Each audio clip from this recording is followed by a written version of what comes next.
I'm still not ready to do a proper technical analysis of DLSS 3, and at this point I'm not sure I should, because analysing the visual bugs won't represent what I think is important about my experience with it, nor will measuring its input lag, because I think there's more to how it feels than simply that.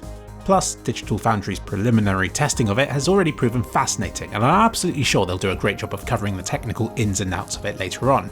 But what I've been busy doing this week is to have been playing games, using DLSS 3 on and off at varying frame rates and settings, and I felt the need to make this video because I notice I've been reaching the opposite conclusions from everybody else. Other people testing DLSS 3 all seem to have reached the conclusion that the tech is best if you already have a high frame rate. But I disagree with this. I suppose that high refresh rate gaming has never been about the increased visual smoothness for me, but rather the improved responsiveness and better representation of my mouse movements and stuff like that. I've played CSGO for thousands of hours. I can tell when something's a little bit off with my aiming in games, even at high frame rates. And mouse movements with DLSS 3 on come with that feeling no matter what frame rate it's achieving. Sure, the effect gets a lot more subtle as the frame rate increases, it no longer feels like delay, but even when it's 100 frames per second being boosted to 200, I can still feel that my mouse movements are being smoothed. I'm not sure how much of this is because updates to my mouse movements are only being adjusted for every other frame, or if it's just because of the extra input lag that DLSS 3 introduces.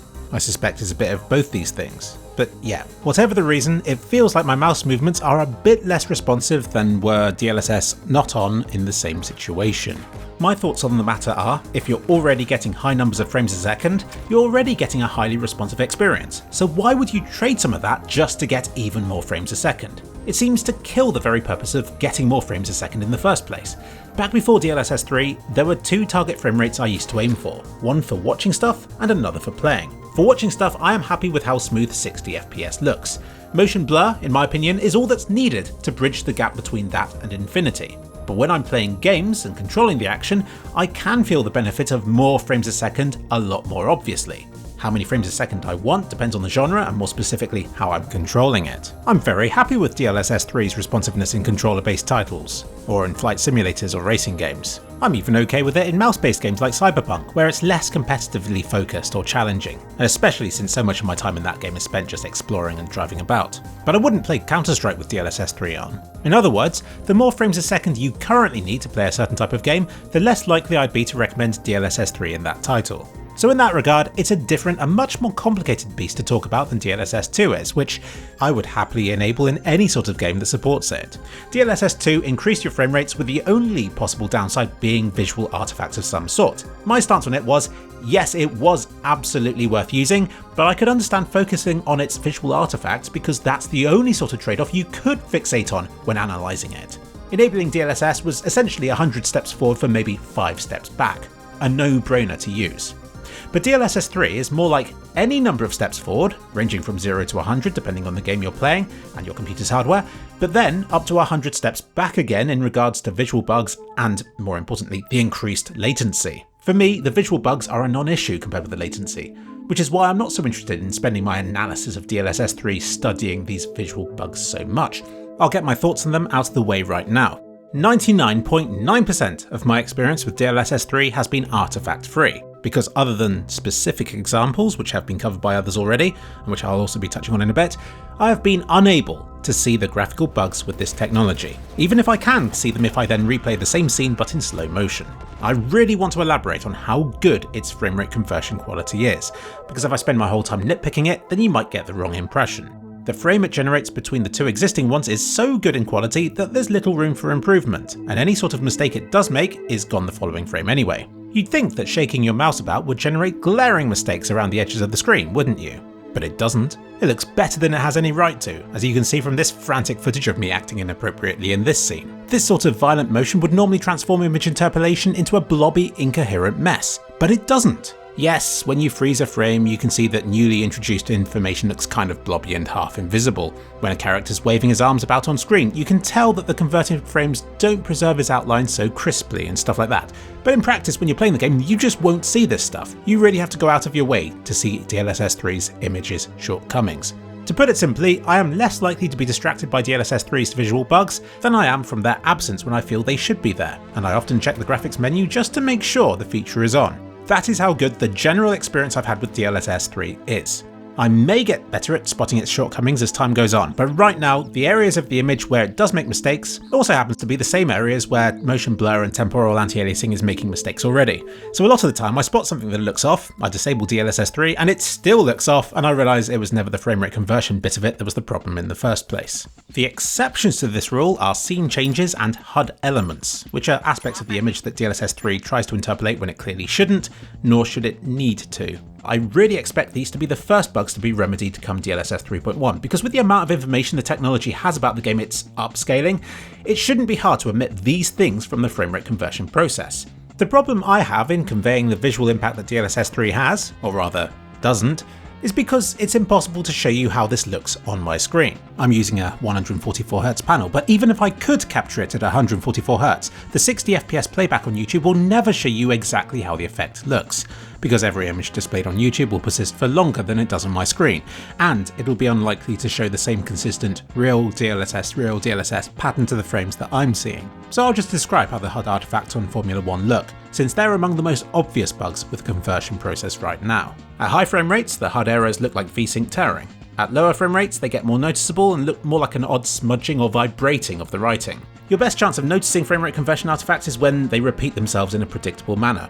I suppose the name tags in Formula 1 are an example of this, but outside of the HUD, the best example covered so far is when Spider-Man runs up the side of a building.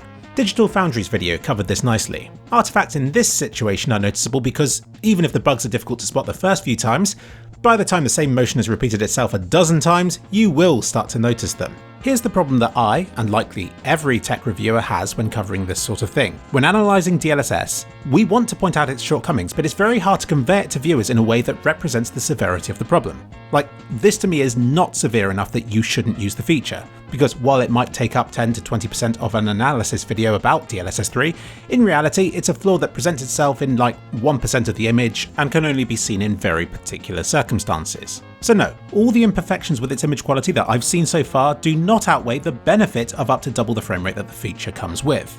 But the lag that comes with DLSS 3 might be. Now, DLSS 3 was never going to be suitable for competitive gaming. I knew that before even testing the technology. I can just now confirm that that's the case. There's this Unreal 5 tech demo called Lyra. It's sort of like a really cut down version of Unreal Tournament, but it lets me toggle all the DLSS features on and off at a moment's notice, which makes it so much easier to compare the true differences between them. DLSS 2 on, with Reflex plus Boost, is awesome for competitive gaming, by the way. Reflex may be required to minimise DLSS 3's latency, but it should be seen as being its own feature to be used to cut down on input latency regardless of DLSS settings being used. Really, I think the GeForce 4090 is the least in need of framerate interpolation tech because it can do the real thing at acceptable frame rates already. Now, DLSS 2 I would still use in any situation because it doesn't come with any major downsides, but at this point, DLSS 3 certainly does have its drawbacks. Where it's best used, in my opinion, is when you're getting lower frame rates, like between 20 and 50, because at that point your screen is a slideshowy mess. Now believe me, that sort of situation is hard to create using the 4090, but at those frame rates, DLSS 3 boosts frame rates enough to make the screen noticeably smoother to look at. When gameplay isn't centered around making snappy reflex-driven mouse movements, DLSS 3's increased visual smoothness outweighs any adverse impact that it has on your controls. Cyberpunk's a bit of a weird one, sat somewhere in the middle, because sure, it's got shooting elements, but they're not in the same ballpark as competitive FPS games are, and the gameplay contains so much walking and driving and cutscene segments that it makes me happy to use DLSS 3 in this title too. I can be a snob about mouse movement precision, but it really depends on the genre of the game that I'm playing. But this lag is, for now, by far my greatest issue with DLSS 3, and isn't something I can see an easy fix for. So long as DLSS 3 has to wait until the next frame's been generated before showing you a previous one, what you're seeing is always going to come with a bit of delay. But maybe there's a clever workaround for this. Take VR gaming for example. It doesn't need a new frame in order to update for your head movements.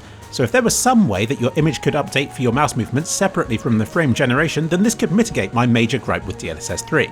Is this even possible? I don't know. But for now, DLSS 3 has its uses, it's got its drawbacks, and if you understand them both, then you can make the best use of it. I mean, if you disable DLSS 3 and are only getting like 10% fewer frames a second, then you might as well not use it. I did find this to be the case in some titles that I was testing, where the GeForce 4090 was already running them at hundreds of frames a second. The framerate boost that DLSS 3 comes with very much depends on the game, the settings, and on your PC. I don't even know how much value to put on DLSS 3's generated frames. They're much better than there only being half the number of frames, but they're still not quite as good as the same number of frames being generated natively. And how would you go about comparing DLSS 3's image quality versus the same number of frames achieved by lowering other graphics settings instead? It seems like any sort of comparison I try to make with DLSS 3 against existing features feels somewhat lackluster. It is its own feature to be rated on its own merits, and while performance with it on doesn't necessarily tread new ground, it does provide a new way of getting there. It's a really complicated thing to talk about, so the best thing you could take away from this video wouldn't be that DLSS 3 is or isn't worth using, but rather, it depends greatly on everything, and especially on how much you care about different aspects of the image that you're viewing. Do you value ray traced reflections highly? DLSS 3 might be worth it to enable them on your system, but if you want minimal latency, then DLSS 3 isn't for you. And neither is ray tracing, and so on. Here I am testing it on my monster PC with a GeForce 4090, when actually that's probably the worst use case I can think of for it, because this is a no compromise kind of graphics card, while DLSS 3 is a setting that comes with compromise. I had to force my 4090 down to low frame rates, simply so I could tick the DLSS 3 box to magically make my gameplay smooth again. For me, that's the best use case I've found for this feature, and it's the kind of situation I just don't find myself in with a graphics card this powerful. But I can really see its potential for enabling previously unplayable graphics settings on less powerful graphics cards, and for better utilising a system that's being more CPU limited. But best of all, I like to imagine it being used on something like the Steam Deck, because its gamepad-like controls and power-constrained hardware seems like a match made in heaven for targeting 30 FPS and then using DLSS 3 to convert it to 60. On such a device, DLSS 3 could be nothing short of a miracle.